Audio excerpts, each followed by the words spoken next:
a condemnation application, what is it? So, in terms of legislation, let's use the Labour Relations Act as an example.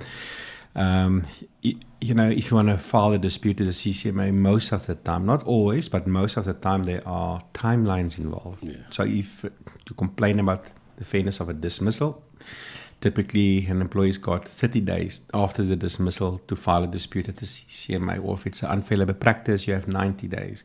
Even the courts, if you want to apply for a review application, it's typically 6 weeks, so there are timelines attached to certain kinds of disputes. But now sometimes you're late. And then you need to apply for condonation with your application form for the dispute. And basically it is for the commissioner or the judge to condone your lateness. But it is not just an email that you send. There are certain elements that you have to argue in terms of your condonation application.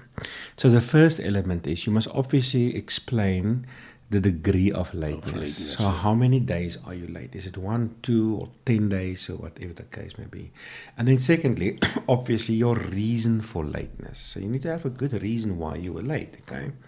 And thirdly, very importantly, your actual prospects of success. So your underlying merits of, do you believe you have a successful case?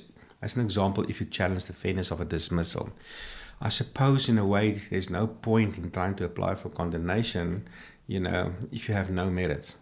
And then obviously the prejudice to both parties,